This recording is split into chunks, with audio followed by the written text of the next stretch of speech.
예수님이 내가 너희를 다 가르쳐 말하는 것이 아니라 내가 나의 택한 자들이 누구인지 알미라. 그러나 내 떡을 먹는 자가 내게 발꿈치를 들었다 한 성경을 응하게 하려는 것이니라. 라고 말씀하시죠. 내 떡을 먹는 자가 내게 발꿈치를 들었다 하는 말은 시편에 있습니다. 41편 9절. 나의 신뢰하는 바 내 떡을 먹던 나의 가까운 친구도 나를 대적하여 그 발꿈치를 들었나이다. 이건 다윗이 쓴 시입니다. 이 시는 배경이 압살롬이 반역을 저질렀을 때, 아들인 압살롬이 반역을 저질렀을 때, 그 다윗이 그 사건에 대한 기록을 한 거죠. 근데 거기에서 다윗의 모사였던, 전략가였던 그 아히도벨이 다윗을 버리고 압살롬 편으로 간 일이 있었죠. 우리가 성극을 통해서 한번 본 적 있죠. 왕국을 드립니다. 라는. 그때 그 아히도벨을 가리켜서 하는 말인 거예요. 나의 가까운 친구가 나를 대적하여 그 발꿈치를 들었나이다. 내 떡을 먹던, 내 말씀을 듣던 그 자가, 나의 가까운 친구가 나를 버리고 나를 대적하는 그런 자가 됐다는 거예요. 이게 이제 다윗이 아히도벨을 가리켜서 한 말이지만 예수님이 또 유다에 대해서 또 하시는 그런 말씀이기도 하고, 또 유다로 대표되는 모든 인간에 대해서 하시는 그런 말씀이기도 한 거예요. 아히도벨에 대해서는 이제 조금만 이제 참고로 알려드린다면은 우리아의 아내였던 그 바세바의 할아버지예요. 아히도벨은. 그래서 그가 압살롬에 반역한 그 일에 대한 어떤 그런 이해 단초를 주는 그런 어떤 가계죠.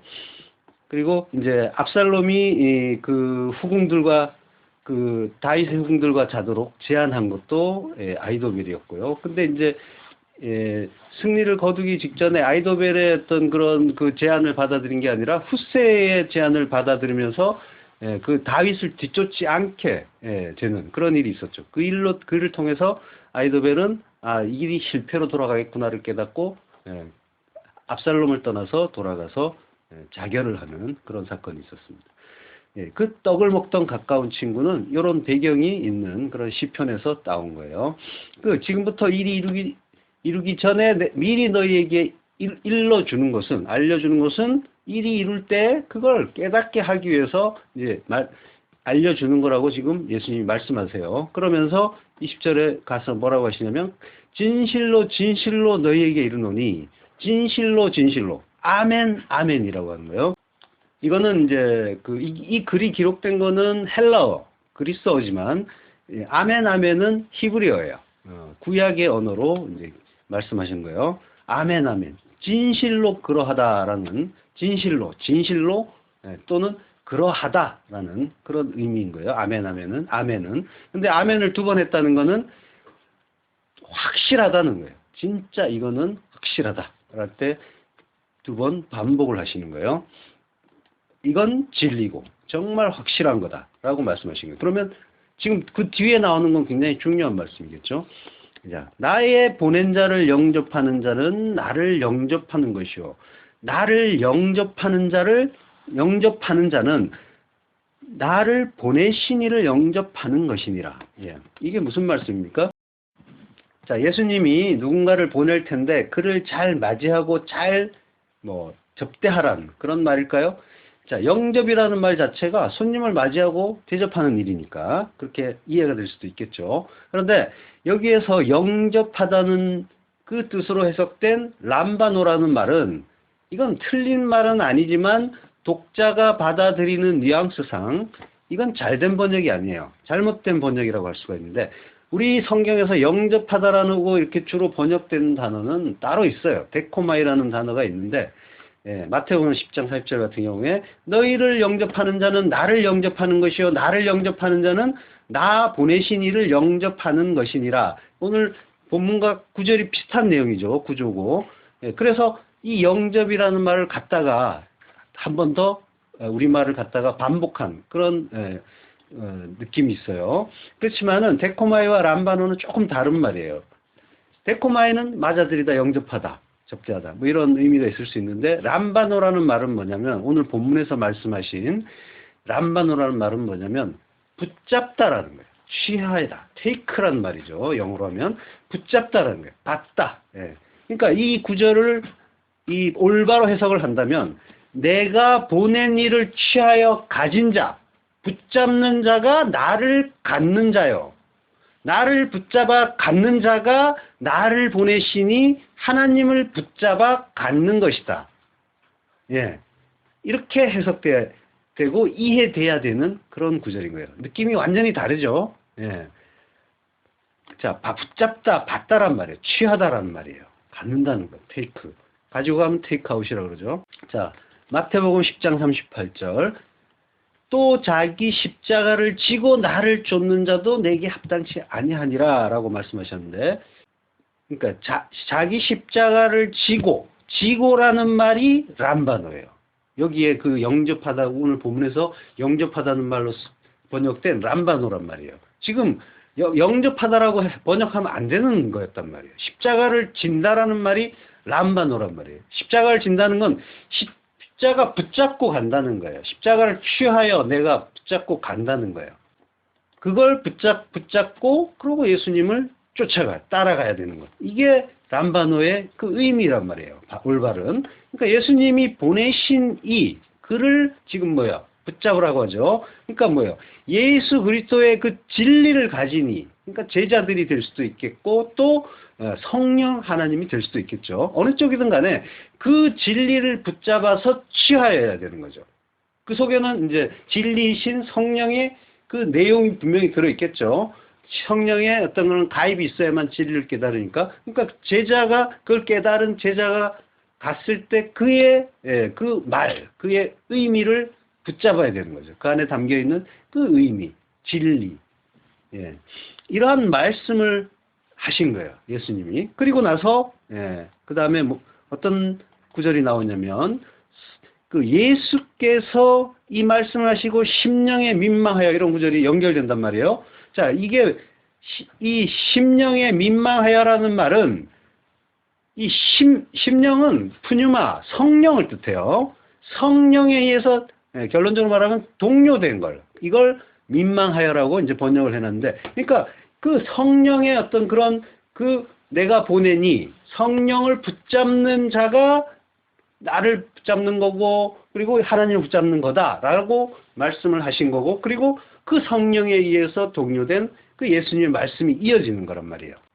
자, 여기 심령이 민망하다는 말은, 민망하다는 건 타라소라고 하는데, 타라소라는 말은 이걸 번역은 민망하여 또는 괴로워 이렇게 번역을 해놨어요, 우리 성경에서. 근데 이거는 흔든단 말이에요. 동요된다, 흔든다. 그러니까 그 요한복음 5장에 보면은 물이 동요되는, 그래서 38년 된 병자가 그게 동할 때 자기가 들어가서 하면은 나을 수가 있는데 움직이지 못해서 못 낫고 있습니다라고 말하죠. 그 물이 동요된다, 흔들린다, 동요된다, 이럴 때 쓰는 말이에요. 뭔가 흔들리는, 요동하는 그런 의미가 있는 그런 말이에요. 그래서 이 말이 무슨 뜻으로 쓰이냐면 근심하다는 말로 이렇게 쓰이기도 해요. 요한복음 14장 1절에 보면 너희는 마음에 근심하지 말라, 이 말씀이 타라스예요. 요한복음 14장 27절에 보면 평안을 너희에게 끼치노니 곧 나의 평안을 너희에게 주노라. 내가 너희에게 주는 것은 세상이 주는 것 같이 아니하니라. 너희는 마음에 근심도 말고 두려워하지도 말라.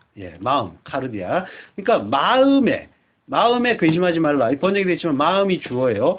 너희의 마음이 근심하지 말라, 요동하지 말라, 동요하지 말라, 이런 의미란 말이에요.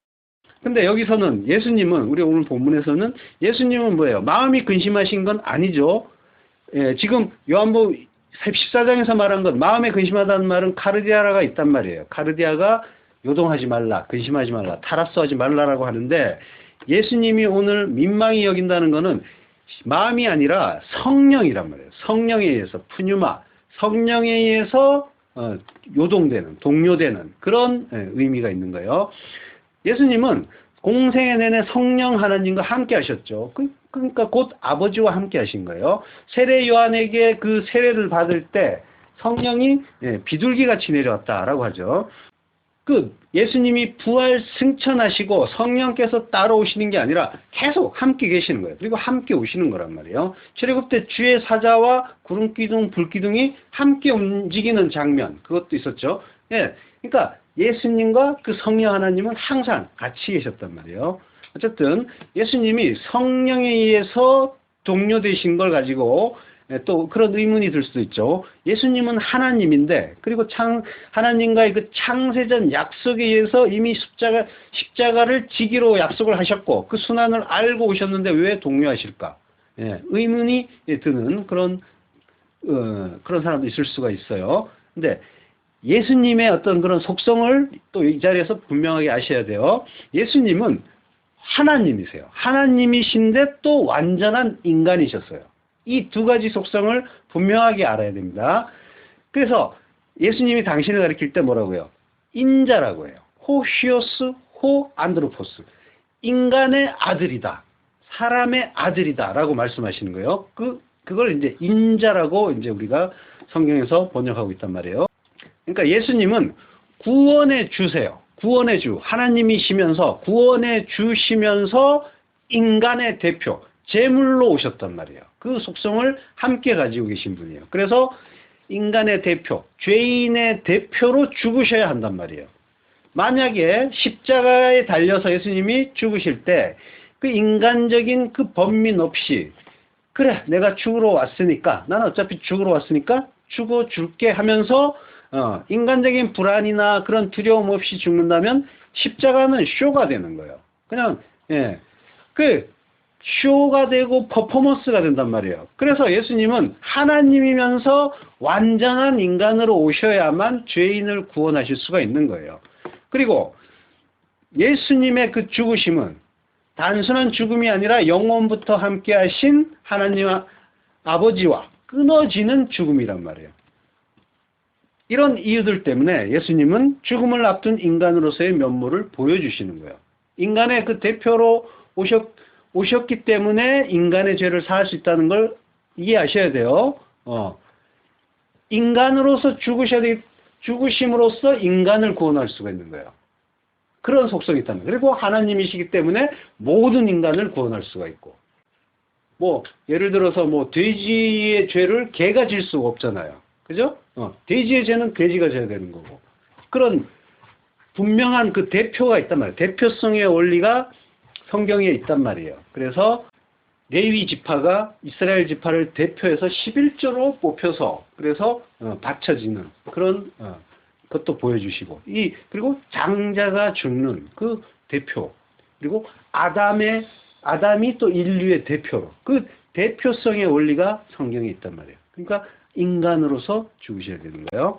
그래야만 십자가는 쇼나 퍼포먼스가 아니라 리얼이 되는 거란 말이에요.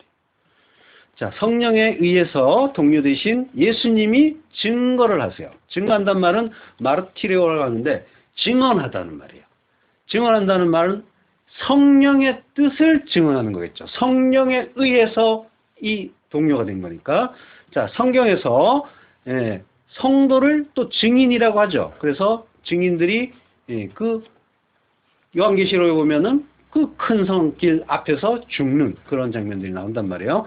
자, 증인이라는 말은 누군가가 한 일이나 말을 증거하고 증언하는 자죠.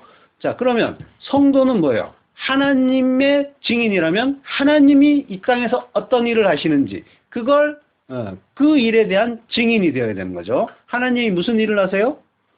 성도는 하나님의 어떤 일을 증거하는 거예요.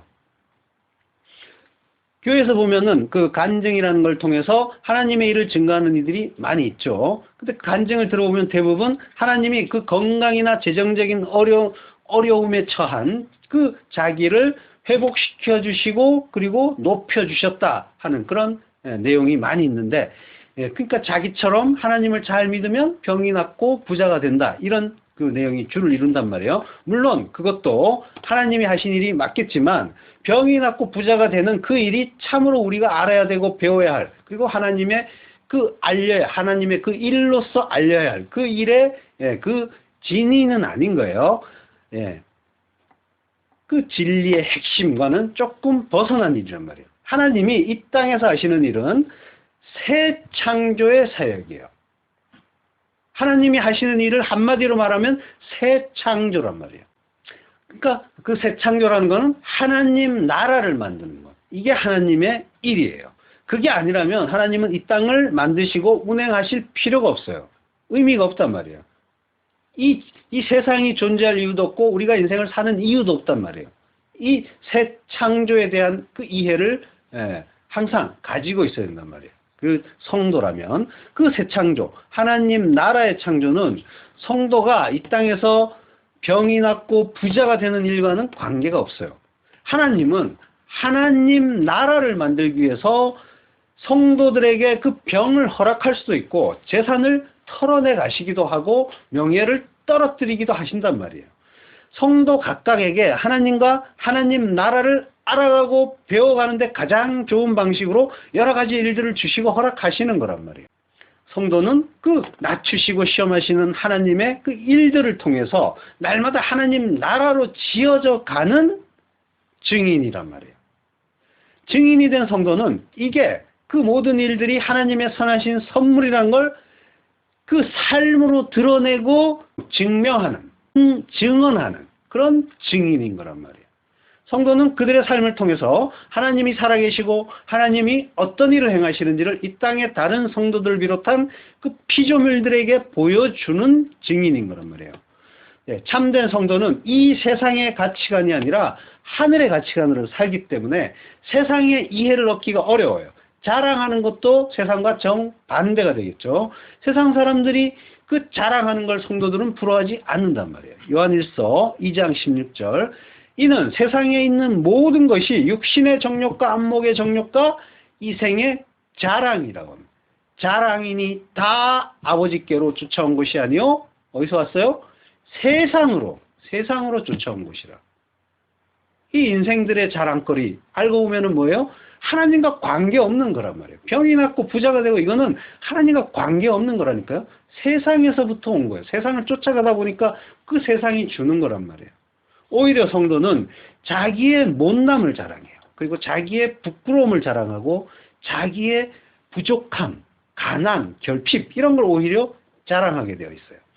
예레미야서 9장 23절 여호와께서 이같이 말씀하시되 지혜로운 자는 그 지혜를 자랑치 말라. 용사는 그 용맹을 자랑치 말라. 부자는 그 부함을 자랑치 말라. 자랑하는 자는 이것으로 자랑할지니 곧 명철하여 나를 아는 것과 나 여호와는 인애와 공평과 정직을 땅에 행하는 자인 줄 깨닫는 것이라. 나는 이 일을 기뻐하노라. 여호와의 말이니라. 인간의 그 지혜와 용맹과 부유함을 자랑하지 말라고 하신단 말이에요. 그리고 나를 아는 것, 하나님을 아는 것으로 자랑하고 그리고 하나님이 인애와 공평과 정직을 행하시는 분인 걸 자랑하라는 말이에요. 그리고 그 자랑하는 그 일을 하나님이 내가 기뻐하노라 하시잖아요. 그걸 기뻐한다고 하시는 거예요. 그 자랑, 그 하나님을 자랑하는 것, 하나님이 하시는 일을 자랑하는 것. 성도가 할 일은 이거란 말이에요. 그 일을 하나님은 기뻐하신단 말이에요. 그 증인이에요. 성도는 그걸 하는 증인이에요. 이렇게 그런 자가 되는 증인이 성도는 그 증인이 되는 거란 말이에요.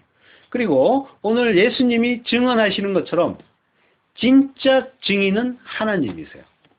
욥기 16장 19절 지금 나의 증인이 하늘에 계시고 증인이 하늘에 계시고 나의 보인이 높은 데 계시니라. 보인도 또한 증인입니다. 자, 그러니까 궁극적인 증인은 하나님 자신인 거예요. 예레미야서 29장 23절 이는 그들이 이스라엘 중에서 망령되이 행하여 그 이웃의 아내와 행음하며 내가 그들에게 명하지 아니한 거짓을 내 이름으로 말함이니라. 나는 아는 자요 증거이니라. 여호와의 말이니라 하셨더라. 하나님이 증거하시는 분이란 말이에요. 증거인, 증인. 말라기서 3장 5절 내가 심판하러 너희에게 임할 것이라. 술수하는 자에게와 간음하는 자에게와 거짓 맹세하는 자에게와 풍꾼의 싹스에 대하여 억울케 하며 과부와 고아를 압제하며 나그네를 억울케 하며 나를 경외치 아니하는 자들에게 속히 증거하리라. 만군의 여호와가 말하였느니라. 전지전능한 그 하나님이 마지막 날에 인간의 그 정직뿐 아니라 죄에 대해서도 증거하시는 증인이 되신다는 거예요. 그래서 그들을 심판하고 그리하여 당신의 공의를 실행하신다는 거예요. 자, 그 예수님이 또 이어서 말씀하시죠. 너희 중 하나가 나를 팔리라 라고요. 자, 여기에서 팔리라 라고 번역된 그 파라디돔이라는 말은 파라디돔이 아주 의미심장한 단어고 성경에서 굉장히 중요한 말입니다. 일단 그 팔리라 너희 중 하나가 나를 팔리라 라고 번역된 말은 의역을 한 거예요. 정확하게 직역을 한 게 아니라 그게 이 말이니까 이걸로 쓸게 하고 팔리라라고 번역을 했는데 그러니까 파라디돔이란 말은 팔다는 뜻이 아니란 말이에요 원래. 근데 결국은 유다가 은 30냥을 받았으니까 팔린 거 아니냐 하는 그런 뜻으로 팔리라 팔 것이다 이렇게 번역을 해 놓은 거죠. 파라디돔이가 무슨 뜻이냐면 그 옆으로 파라란 말이 옆으로예요. 옆으로 주다. 옆으로 준다는 거야. 그 준다는 말에 그 디돔이 그게 합쳐져서 옆으로 준다. 옆으로 준다니까 넘겨주다는 말이에요. 이걸 이제 좀 더 들어가면 전수하다. 어떤 지혜나 어떤 율법이나 이런 것들, 진리나 이런 것을 가르쳐 주는 것. 이걸 파라디돔이라고 한단 말이에요. 파라볼레라는 말이 있어요. 이걸 비유라고 해요. 그러니까 옆으로 볼레, 던지다. 옆에 던지면은 그게 비유라는 뜻으로 이제 쓰여요. 직접 주는 게 아니라 옆으로 던졌을 때 비유라고 하는데 파라디돔이 이러면은 전수하다, 넘겨주다. 자, 마가복음 9장 31절 이는 제자들을 가르치시며 또 인자가 사람들의 손에 넘기워 죽임을 당하고 죽은 지 3일 만에 살아나리라 하는 것을 말씀하시는 연고더라. 자, 여기서 사람들의 손에 넘겨진다고 하죠. 그래서 죽임을 당한다고 하죠. 너희 중 하나가 그러니까 팔리라라는 말은 너희 중 하나가 나를 넘겨주리라. 이렇게 번역하는 게 잘된 번역이었을 겁니다. 아마도. 그러니까 성경 번역자들이 성경 독자들을 좀 우습게 보는 게 아닌가 하는 느낌이 들 때가 간혹 있는데 이렇게 쓸데없이 친절하게 이건 이런 뜻이 하면서 가르치듯이 번역을 확 해놓는데 쓸데없이 친절하게 그런 해석까지 할 필요는 없었단 말이에요. 그냥 넘겨준다고 하면 넘겨준다라고 번역을 하면 되는 거였단 말이에요. 마태복음 10장 4절에 보면 가나안인 시몬과 및 가룟 유다 곧 예수를 판 자라. 여기서도 파라디돔이라고 하는데 그러니까 가룟 유다 곧 예수를 넘겨준 자가 되는 거죠. 파라디돔이는 기본적으로 그 헬라 사회에서 선생으로부터 학생에게 교훈이 전수되고 전달되다 이런 의미로 이제 쓰이던 그런 단어예요. 그런 단어가 예수님이 십자가 순환을 받게 되는 그 일에 징검다리로 사용되고 있단 말이에요. 단순히 팔았다 이렇게 번역될 일이 아니었어요. 이런 번역들이 이렇게 다소 무책임한 그런 번역들이 사실은 은근하고도 의미심장하고 또 증리적이면서도 끝감대 없이 깊은 그 복음의 강을 어떻게 얕고 질퍽거리는 그런 개천으로 만들어버린 느낌을 이렇게 지울 수가 없어요. 자, 마태복음 25장 14절 또 어떤 사람이 타국에 갈제 그 종들을 불러 자기 소유를 맡김과 같으니라고요. 여기서 맡긴다는 말이 파라디돔이에요. 종들에게 주인이 자기의 것을 자기 소유니까 자기의 것을 맡긴대요.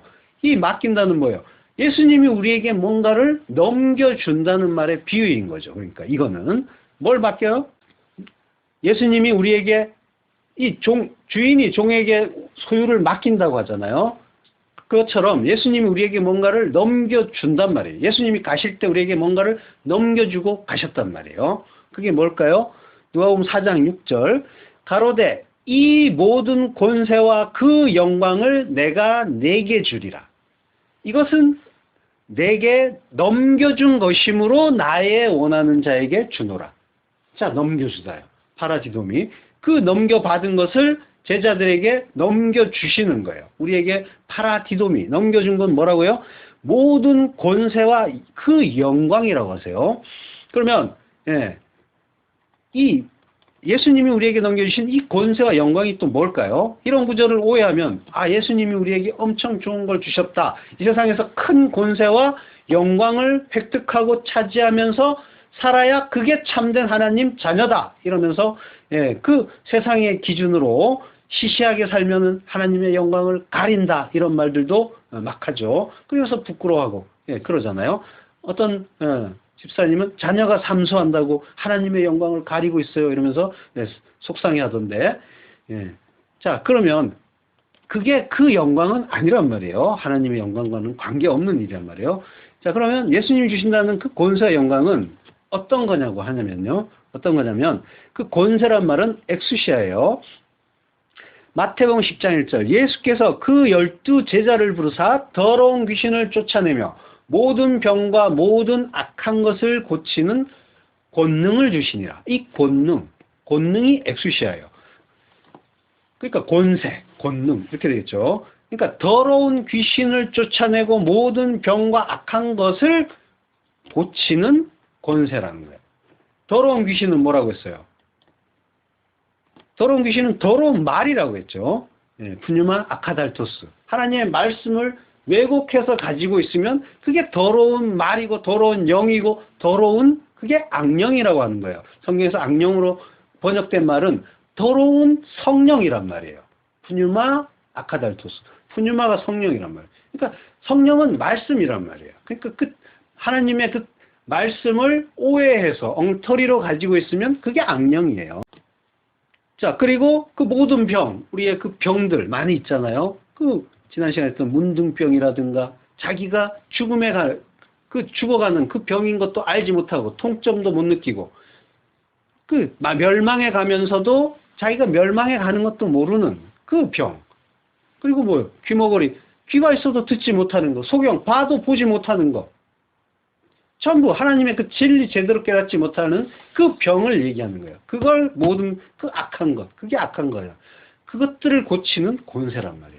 하나님의 어떤 진리를 주심으로써 그걸 통해서 그 하나님의 그 택한 자들에게 그 걸린 그 병들, 그것들을 고치는 그 권세를 주셨단 말이에요. 그리고 영광은 독사라고 해요. 빛, 광채, 영광. 영광이란 말 자체가 영화로운 빛이잖아요. 이렇게 해석되는 말이에요. 빛, 주로 빛. 마태복음 25장 31절 인자가 자기 영광으로 모든 천사와 함께 올 때 자기 영광의 보좌에 앉으리니. 이때 그 자기 영광, 그 영광의 보좌, 이게 독사란 말이에요. 요한복음 12장 41절 이사야가 이렇게 말한 것은 주의 영광을 보고 주를 가리켜 말한 것이라.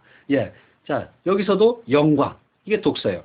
그러니까 성경에서 독사는 하나님의 그 빛, 즉 빛이신 그 하나님, 우리는 도무지 그분을 알아보거나 또는 깨달을 수도 없고 묘사할 방법도 없단 말이에요. 그래서 뭐라고 하냐면 빛이라고밖에 말할 수가 없어요. 하나님을. 그리고 그 빛을 영광이라고도 말한단 말이에요. 그 하나님이 그 이 세상에 그 뜻을 드러내 주실 때 그게 독사고 영광인 거예요. 그러면 이 땅에서는 언제 어떻게 하나님과 그 하나님의 뜻이 드러나서 그분의 영광이 드러나요? 요한복음 12장 23절 예수께서 대답하여 가라사대 인자의 영광을 얻을 때가 왔도다 라고 하셔요. 예수님이 영광을 얻을 때가 왔다라고 하세요. 영광을 얻는데요. 자, 어떻게 예수님이 영광을 얻게 되세요? 이게 지금 영광을 얻을 때다. 그럼 이때가 어떤 때라는 거예요? 계속해서 보면 요한복음 22장 24절이죠. 내가 진실로 너에게 이르노니 한 알의 밀이 땅에 떨어져 죽지 아니하면 한 알 그대로 있고 죽으면 많은 열매를 맺느니라. 지금 무슨 말씀하시려고 하는 거예요? 예수님이 죽으신다는, 십자가에 달려 죽는다는 그 말씀을 하고 계신 거란 말이에요. 십자가에 달려 죽음으로써 많은 열매, 교회를 탄생케 하시겠다는 거예요. 이게 영광을 얻을 때라는 거예요. 그래서 계속 이어서 뭐라고 하시냐면요. 자기 생명을 사랑하는 자는 잃어버릴 것이요. 이 세상에서 자기 생명을 미워하는 자는 영생하도록 보존하리라. 사람이 나를 섬기려면 나를 따르라. 나 있는 곳에 나를 섬기는 자도 거기 있으리니 사람이 나를 섬기면 내 아버지께서 저를 귀히 여기시리라. 지금 내 마음이 민망하니 무슨 말을 하리요. 민망하니 타라소.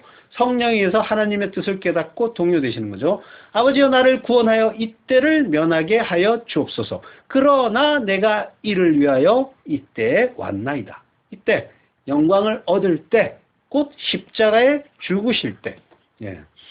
아버지여 아버지의 이름을 영광스럽게 하옵소서 하시니 이에 하늘에서 소리가 나서 가로되 내가 이미 영광스럽게 하였고 또다시 영광스럽게 하리라 하신대. 예수님이 십자가에 달려 죽으시는 것이 영광을 얻는 때고 그리고 그걸로 또 아버지가 영광을 받으시는 그런 때라는 거예요.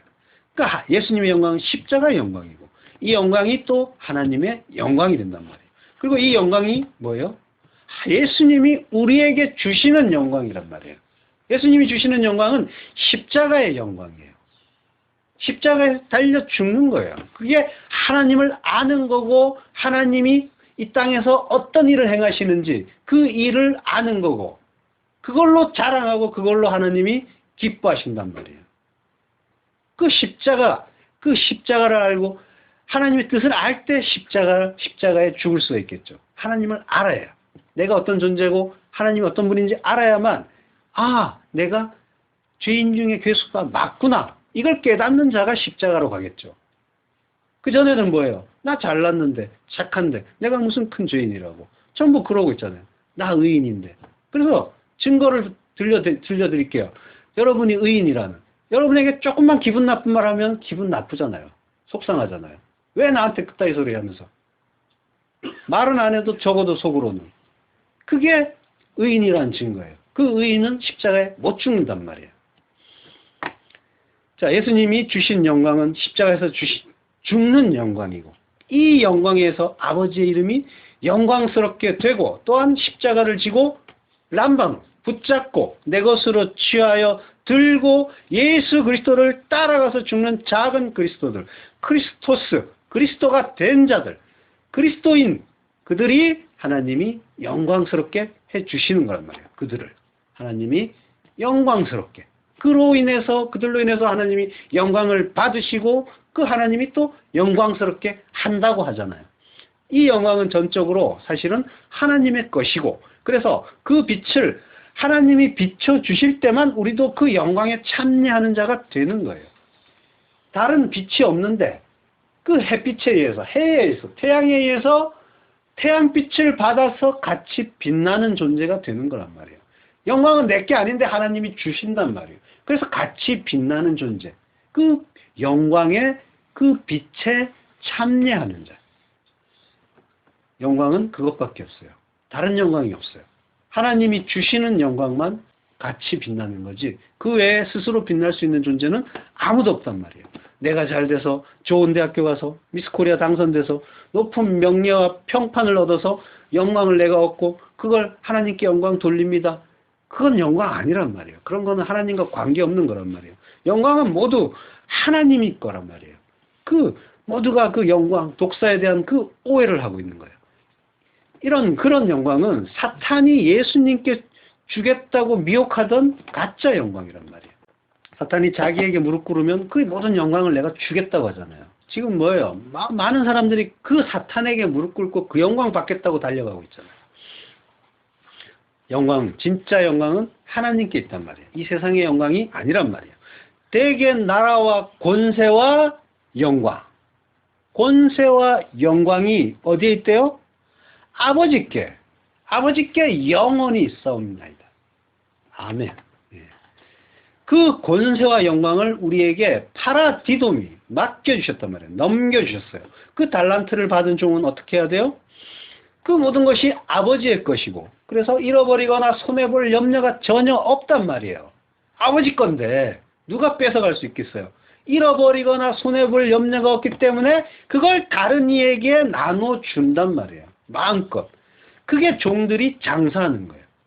그걸 땅에 묻어준 종은 악한 종이라는 야단을 맞았죠. 아버지가 어떤 분인지 모르니까, 그 권세와 영광의 의미를 모르니까 묻어둘 수밖에 없고, 내 거야, 손해보면 안 돼 하면서 이건 내 영광이야, 그런 거죠. 그는 아버지를 모르는 자고 하나님과 관계없는 자라는 들통이 났으니까 어두운 곳에서 이를 갈게 되는 거예요. 자, 너희 중 하나가 나를 팔리라. 파라디돔이 나를 넘겨주리라.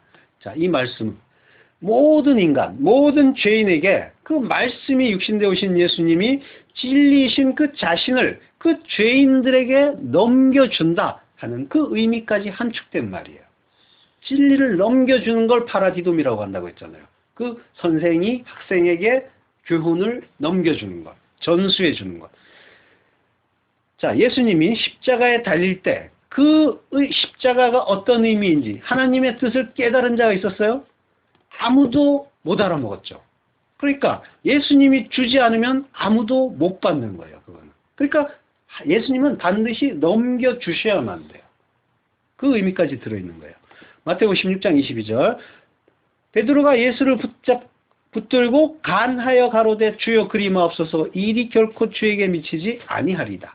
간한다. 그 에피티마오는 꾸짖다는 말이었죠. 꾸짖다, 야단치다. 예. 그러니까 예수님이 십자가에 달려 죽어야 한다고 말씀하시니까 교회의 대표라고 하는 베드로가 예수님을 꾸짖고 야단쳤단 말이에요. 그리고 제자들은 최후의 만찬이라고 하는 그 자리에서도 누가 크냐를 놓고 싸움박질을 했어요. 그래서 예수님도 열두 제자들에게 분명히 말씀하시잖아요. 너희 모두가 나를 버릴 거다. 이런 말씀까지 하신단 말이에요.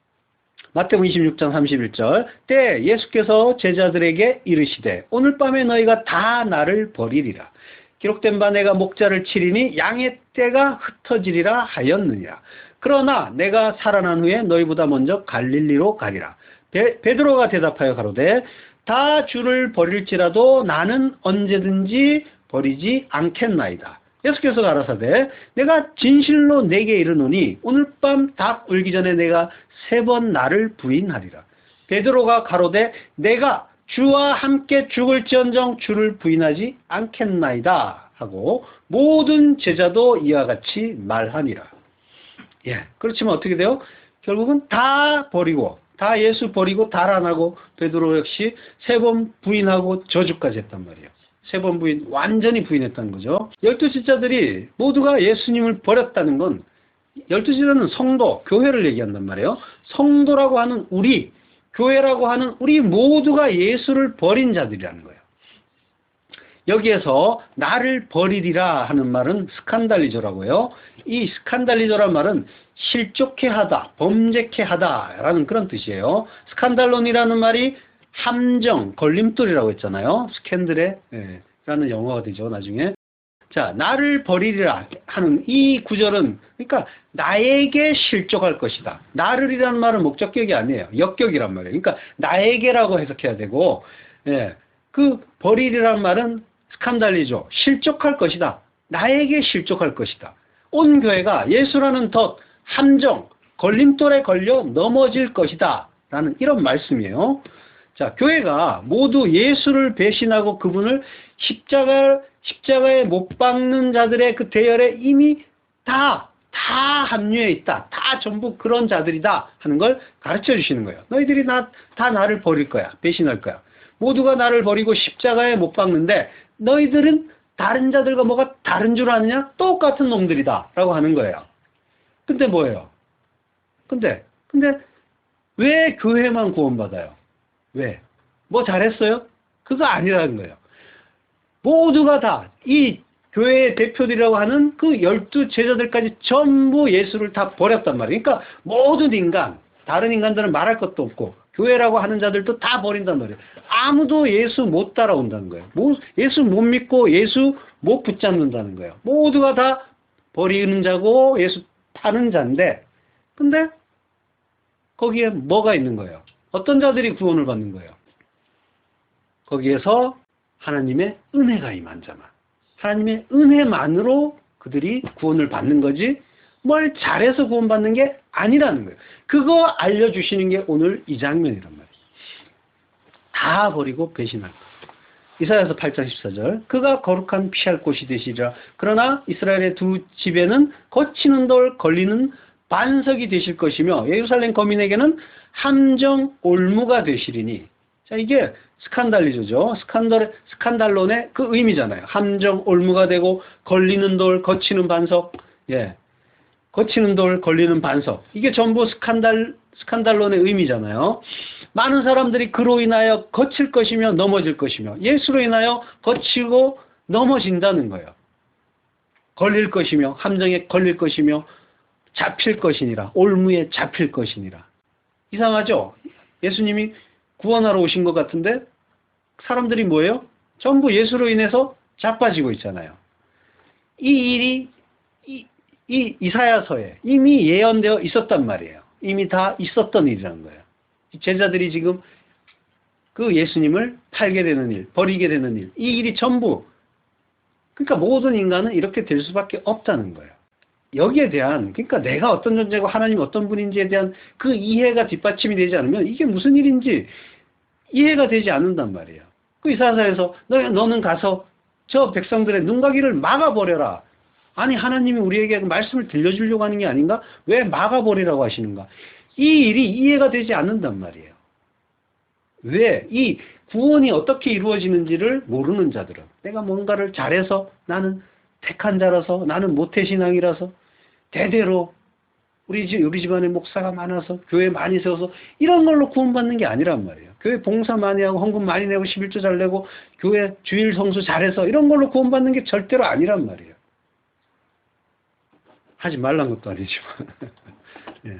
그것 자체가 그 일 자체가 구원의 어떤 그런 어떤 자격이 되는 게 절대로 아니라는 거예요. 구원은 전적으로 하나님의 은혜란 말이에요. 그거 가르쳐 주시는 거예요. 성경은 계속해서. 너희는 뭘 잘해서 구원받는 존재가 아니야. 기드온이 뭘 잘해서 그를 내가 발탁한 게 아니야. 하나님의 은혜로 그 쪼다들 모아가지고 내가 내일 하는 거잖아. 그거 계속 알려주는데 용사라 그러고 본받자 그러고 계속 그러고 있단 말이에요. 인간을 높여야 되는 거예요. 그래야만 자기들도 높아지니까. 그거 아니란 말이에요. 하나님은 계속 깔아뭉개신단 말이에요. 그러니까 복음은 인간들을 깔아뭉개요. 기분이 나빠져야 돼요. 진짜 복음을 들으면 죄인이고 죄인 중에 괴수고 죽은 흙이고 티끌이고 내가 왜 이러면서 뛰쳐나간단 말이에요. 그때 가짜들은 나가야 돼요. 그래야 진짜 복음이란 말이에요. 모든 사람이 칭찬하면 그건 복음 아닙니다. 그거는 화가 있으리라고 하잖아요. 참 좋은 말씀이다 이러면서 무슨 절에서도 칭찬하고 그게 무슨 복음이냔 말이에요. 자, 예수님의 참뜻, 말씀의 참뜻을 바로 깨닫지 못하고 보이는 대로 겉만 보면 그게 바로 스칸달론에 걸려 넘어진 일이고 그리고 예수를 버리는 일이란 말이에요. 예수님을 너희가 버릴 것이다 했는데 그 버린다는 말이 걸려 넘어진다는 뜻이라니까요. 그러니까 걸려 넘어진 일 그 자체가 예수를 버린 일이란 말이에요. 자, 그 돌, 그 에벤을 돌이라고 반석이라고 하죠. 그 에벤은 파자하면 하나님의 아들이에요. 에벤이. 반석이 하나님의 아들이라는 뜻을 품고 있단 말이에요. 그 반석이 하나님의 아들 예수라는 거예요. 근데 그 돌을 어디다 놔요? 거기에 놓은 게 누구예요? 하나님이에요. 걸려 넘어지게끔 놓은 분이 하나님이란 말이에요. 이사야서 28장 16절. 그러므로 주 여호와께서 가라사대 보라 내가 한 돌을 시온에 두어 기초를 삼았노니 곧 시험한 돌이요. 귀하고 견고한 기초돌이라. 거기에 걸려서 시험을 당하고 또 그것이 교회의 기초가 되고 기초돌은 그 기본이 되는 돌이 있으면 그거에 맞춰갖고 똑같이 계속 만들어야 돼요. 그렇게 쌓는 거예요. 그러니까 뭐예요? 예수가 기초돌이라는 건 뭐예요? 우리가 예수 돼야 되는 거예요. 똑같이. 그 얘기하는 거예요. 자, 오늘날 그 기독교의 그 이상한 흐름이 있어요. 이상한 양상, 말도 안 되는 그 풍조가 기독교라고 하는데 그 속에는 우리는 쉽게 이해하지 못할 하나님의 그 깊은 뜻이 담겨 있는 거란 말이에요. 지금 뭐예요? 예수를 믿는다고 하는 자들이 예수에게 걸려 넘어진다니까요. 자, 그럼 하나님이 그 돌을 놓은 것도 하나님이고 하나님이 뭐라고 하시냐면요. 성경에서 나는 선도 창조하고 악도 창조했다고요. 내가 환란도 창조했다고 번역이 되어 있는데 인간들이 또 이해를 못하니까 번역자들이 이해를 못하니까 라라는 말을 환란이라고 의역을 또 해놨어요. 말도 안 되게. 오역이죠. 라란 말이 악이에요. 악. 그러니까 하나님이 선도 창조하시고 악도 창조하셨단 말이에요. 그러니까 선악과에서 선과 악은 전부 하나님이 만드신 거란 말이에요. 하나님과 관계없이 뭐가 튀어나올 수가 있느냐 말이에요. 아무것도 없어요. 하나님이 어떤 뜻에 의해서 만드셨단 말이에요. 다. 이 세상의 모든 질병, 모든 범죄 이것도 뭐예요? 하나님의 뜻과 관계없이 나왔다면은 하나님이 무능력하신 거예요. 그런 거 아니란 말이에요. 어떤 뜻이 있어서 그걸 우리가 깨닫지 못하니까 아 저런 나쁜 놈 저런 그 끔찍한 뭐 이러면서 놀라고 뭐 비판하고 있지만은 전부 하나님의 어떤 뜻 가운데서 일어난 일이란 말이에요. 그 안에서 우리는 그걸 조롱하고 비판하고 놀라고 이럴 것이 아니라 거기에 하나님의 뜻이 뭔가 항상 그리로 먼저 가야 되는 거란 말이에요. 그 악을 창조한 것도 하나님이고 시온의 그 돌 걸려 넘어지는 돌을 놓은 것도 하나님이다 그러니까 이건 또 그러면 인간은 뭐냐 뭐 장난감이냐 하나님의 꼭두각시냐 또 이런 사람들이 또 있단 말이에요. 근데 이런 건 전부 그렇게 걸려 넘어지고 예수를 파는 자들 모든 인간이 그런 자들이다 하는 그걸 가르쳐 주기 위한 하나님의 그 인간 부정 이게 담긴 말씀인 거예요. 내가 은혜로 너희를 구원해 주지 않으면 거기에서 걸려 넘어지지 않을 자 아무도 없다. 이거 알라는 거예요. 자, 그런 와중에서 어떻게 우리가 하나님의 뜻을 깨닫는 자가 나타난단 말이에요. 그 자는 반드시 어디로 가냐면 어떻게 나는 아는데 너는 왜 모르냐 이리로 안 간단 말이에요. 모두가 그런데 내가 어떻게 나 같은 죄인이 어떻게 그 하나님의 그 뜻, 그 복음 그거 깨닫고 내가 이 항상 기뻐하고 범사에 감사하는 자가 되는 겁니까? 어떻게 이런 은혜가 이러면서 감격으로 살고 그 하나님 은혜를 찬양하는 자로 사는 거지 그 자기가 알고 있는 그 복음을 가지고 그걸 자랑하지 않는단 말이에요. 다른 사람과 비교 우위를 통해서 자랑하지 않는단 말이에요. 그러니까 그 은혜 깨닫고 면목 없이 감사하는 자 그게 진짜 성도인 거지 우리가 꼭두각시냐 로봇이냐 장난감이냐 이런 건 하나님 모르는 자들이 그런 반응을 나타내는 거란 말이에요. 그런 반응이 나올 법한 구절들이 많이 있어요. 성경에. 그렇지만 깨달은 성도는 그 은혜 감사하는 쪽으로 가게 돼 있단 말이에요. 자 보세요. 모든 제자가 나는 목숨 걸고 예수님을 지키겠습니다 라고 해요. 자 그러면 베드로가 내가 주와 함께 죽을지언정 주를 부인하지 않겠습니다. 얼마나 멋있어요. 멋있잖아요. 영화의 한 장면이라고 생각하고 그 장면 한번 상상해 보세요. 베드로가 벌떡 일어나더니까 주먹을 풀 끈지고 비장한 목소리로 내가 주와 함께 죽을지언정 주를 버리지 않겠습니다. 하니까 제자들은 또 차례대로 또 일어나요. 차례 하나씩 일어나면서 나 요한 주와 함께 죽을지언정 주를 버리지 않겠습니다. 나 야고보 주와 함께 죽을지언정 주를 버리지 않겠습니다. 한 사람씩 일어나면서 결의를 했다고 해봐요. 얼마나 멋있어요. 영화음악까지 멋지게 깔아봐요. 영웅적이잖아요. 그때 예수님이 감동한 표정으로 제자들을 이렇게 돌아보시면서 흐뭇한 미소를 지으시고 멋있잖아요. 이 멋있고 이 인간적이고 그런 일들이 뭐예요? 알고 보면은 하나님 일을 생각하지 않는 거예요. 인간의 일을 생각하는 거예요. 이게 뭐예요? 마귀라고 했잖아요. 사탄이라고 했잖아요. 지금 제자들의 이 결단은 뭐 하는 거예요, 지금? 내가 목숨 걸고 이 한 몸 바쳐서 하나님이 창세 전부터 약속하신 그 십자가 지는 거 내가 반드시 막아서겠습니다. 마귀 맞잖아요. 모든 제자들이 다 결단하고 죽음을 불사하겠다고 하는데 그게 하나님과 싸우겠다는 거였단 말이에요. 하나님의 뜻을 모르면 이렇게 엉뚱한 길로 가는 거예요. 그럼 어떻게 됐어요? 모두가 다 결국은 예수 버리고 떠났어요. 저주하고 부정하고 떠났어요. 걸려 넘어졌단 말이에요. 지금 이 제자들의 모습이 바로 가롯 유다의 모습이에요. 거기에서 다른 놈 하나도 없어요. 다 똑같단 말이에요. 가롯 유다 나쁜 놈이 아니라 그게 나란 말이에요. 한 사람 한 사람이 다 가롯 유다인 거예요. 어떻게 예수를 팔 수가 있어? 야, 이 나쁜 놈. 그게 아니란 말이에요. 그러니까 지금 가롯 유다는 뭐예요? 제자들 12명 중에서 제일 나쁜 자, 치사한 자, 악당 이게 아니라 12를 대표하는 거예요. 그래서 유다예요. 유다. 이스라엘 대표라는 지파가 유다 지파잖아요. 거기에서 다윗, 솔로몬 그 왕들이 나오고 그리고 예수님도 유다 지파에서 오시고 유다 지파가 이스라엘의 대표란 말이에요. 지금도 유대인이라고 하잖아요. 유다 사람들이란 말이에요. 그러니까 가롯 유다는 우리인 거예요. 우리의 대표로 가롯 유다가 나선 거예요. 나는 너처럼 돈 받고 예수 안 팔았다. 이렇게 손가락질하고 비판할 대상이 아닌 거예요. 가롯 유다가 그렇게 나쁜 놈이 아니다라는 게 아니라 내가 가롯 유다까지 가야 되는 거예요. 가롯 유다를 우리한테로 데려오지 말고 우리가 가롯 유다 그 나쁜 놈의 자리까지 가야 된단 말이에요. 거꾸로 생각하시면 안 돼요. 자, 그러니까 내가 예수 판 자고 내가 예수 죽인 자고 내가 마귀고 내가 옛 뱀이고 내가 가롯 유다다 하는 그 고백과 자각을 성도는 교회는 반드시 해야 한다는 거예요. 모든 인간이 예수 팔고 예수라는 돌에 넘어지고 실족한 그 자리, 그렇게 모든 인간이 부정된 그 자리에서 드디어 하나님의 은혜가 일을 하시는 거란 말이에요. 그 은혜가 구원하는 거지.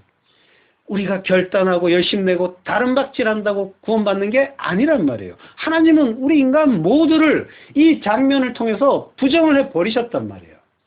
그건 성경 내내 이어온 그 일이었어요. 내가 다 한다. 너는 가만히 있어라. 하라씨. 가만히 있으면서 내가 하는 일이 무슨 뜻인지 마음판에 새겨라. 그 말씀하신단 말이에요. 왜 그렇게 들고 뛰고 뭔가를 해야만 그래야만 하나님의 이쁨을 받을 거라고 착각들을 하는 건지. 예, 오늘날 기독교는 지금 이 자각의 과정을 지워버렸어요. 내가 어떤 존재인지 그리고 하나님이 어떤 분인지 바르게 아는 과정을 생략해버리고 곧바로 나는 사랑받기 위해 태어난 사람 이리로 가버렸단 말이에요. 하나님이 어떤 분인지 내가 어떤 존재인지 알지 못한 상태, 그 상태에서 어떻게 그 사랑이 어떤 사랑인지 알 수가 있냔 말이에요. 성경을 보면서 우리는 그거 깨닫는 거예요. 철저하게. 나는 하나님의 대적이고 사탄이 맞구나. 내가 뱀이고 원수가 맞구나. 내가 하나님 앞에 내놓을 수 있는 건 스키발론, 똥밖에 없구나. 배설물밖에 없구나. 그 철저한 자각의 자리, 자기 부인의 자리, 그 자리에서 하나님의 은혜가 일하시고 그리고 우리의 믿음이 출발하는 거란 말이에요. 그렇지 않으면 우리는 끝까지 마귀짓 하다가 끝날 수밖에 없어요. 오늘날 기독교의 목표를 보세요. 더 착한 사람, 의롭고 거룩한 사람 되기, 훌륭한 사람 되기, 세상에 칭찬받는 사람 되기, 세상에 영향력 미치는 사람 되기. 이게 기독교의 지향점이 됐단 말이에요. 예수님께서 부활 승천하신 후에 300년 정도 지났을 때 세계 기독교계에 아주 의미심장한 그런 사건이 일어났는데 그게 뭐냐면 세계 기독교 교리를 양분하는 두 사람이 태어났어요. 아주 대조적인. 이게 펠라기우스와 어거스틴이라고 하는 사람인데 이게 태어난 해가 똑같아요. 주 354년. 마치 운명처럼. 자, 이 사람들은 똑같은 해에 태어났는데 완전히 대조적인 삶을 살아요. 펠라기우스는 귀족 집안에서 아주 좋은 가문에서 태어나서 훌륭한 교육을 받았고 아주 착한 사람으로 칭찬을 받았어요. 평생 착한 일만 했어요. 나쁜 일 하나도 안 하고 거룩한 사람, 훌륭한 사람으로 살면서 많은 이들로부터 좋은 평판을 받고 칭찬을 받고 존경을 받았어요. 반면에 어거스틴이라는 사람은 아주 불우한 환경에서 태어나서 고생을 엄청나게 해요. 그리고 어린 나이에 그 거리의 창녀들과 어울리고 그리고 17살 연상의 여자와 동거를 하면서 사생아까지 나와요. 그리고 이단이라고 하는 그 마니교에 열심히 빠져들었다가 그런 사람이었는데 뒤늦게 회심을 하고 그리고 기독교인이 됩니다. 근데 이 어거스틴이라는 사람은 오늘날 사도 바울 이후에 가장 위대한 기독교인이다 하는 그런 평가까지 받는 사람이에요. 펠라기우스는 기독교 신앙을 인간의 그 행함, 인간의 행위 그 중심으로 해석을 했어요. 그래서 신이 인간을 구원하지만 인간도 거기에 반응해서 함께 노력을 해야 된다. 그래야만 구원이 성취된다 라고 한 거예요. 자기가 그렇게 살았으니까. 그의 사상은 알미니우스라는 사람에게 전해져요. 그래서 알미니언주의가 탄생을 해요. 오늘날 알미니언주의는 이단입니다. 자, 그러니까 세상의 가치 기준에 의해서 평가되는 그 삶의 열매나 그 세상이 매겨낸 그 점수로 보아서 그 율법주의를 숭배하고 찬양했던 이들이 이 세상의 어떤 그런 걸로 보면 훨씬 더 멋있어 보인다는 거예요. 사회에 훌륭한 영향을 미치고 세상을 좀 더 밝고 깨끗하고 공평한 것으로 만들어내고 사람들의 칭찬을 받고 그래 하나님 영광 가리지 않으니까 이러면서 이렇게 그 사회를 위해서 좀 더 나은 사회를 위해서 기여를 하고 노력을 하자. 많은 사람들이 글로 가잖아요. 이런 것들은 전부 뭐예요? 알고 보면은 어쩌면은 하나님의 그 뜻을 몰라서 거꾸로 가는 일일 수도 있다는 거예요. 펠라기우스와 어거스틴의 일처럼 하나님의 그 은혜로 가느냐 아니면은 인간이 그 은혜에 합당한 행위를 해야만 구원을 받는다고 그렇게 알아야 되는 거냐. 이 길로 이 양쪽으로 가버렸단 말이에요. 그래서 오늘날 기독교가 성경 인물 중에서 가장 가까운 게 바로 바리새인이에요. 잘 보세요. 교회에서 뭘 바라는지 하나님의 그 은혜 중심으로 가는지 행위 중심으로 가는지. 자, 예수님이 십자가에 달려 죽고 부활하신 후에 그리스도가 되시고 승천하신 후에 그리스도의 영, 성령으로 죄인들의 안에 뚫고 들어오심으로써 그제서야 우리는 예수 그리스도를 깨닫고 그 하나님의 구원과 은혜를 깨달을 수 있게 된 거예요. 우리가 뭘 잘해서가 아니란 말이에요. 이러한 모든 걸 위해서 하나님이 자기 자신을 죄인들에게 넘겨주시는 거예요. 파라디도미. 우리가 하나님을 판다고 팔리나요? 아니잖아요. 하나님이 넘겨주심으로써 그 진리가 하나님의 참뜻이 우리에게 전수되는 거란 말이에요. 본문의 22절 제자들이 서로 보며 네게 대하여 말씀하시는지 의심하더라. 의심하더라는 말은 이것도 뭐 이상하게 번역이 됐는데 아포레오. 당황하다. 당황해서 어쩔 줄 모르다. 이런 말이에요. 의미가 다르죠. 좀 느낌이. 자, 그때 제자 중 하나 곧 그의 사랑하시는 자. 사랑하시는 자 누굴까요? 제자 중 하나 곧 그의 사랑하시는 자. 이름을 안 썼다는 건 이 글을 쓴 저자라는 거예요. 누가 썼습니까? 요한이죠. 사도 요한을 얘기하는 거예요. 사랑하시는 자. 자, 사랑의 사도인 그 요한. 그 사랑하시는 자.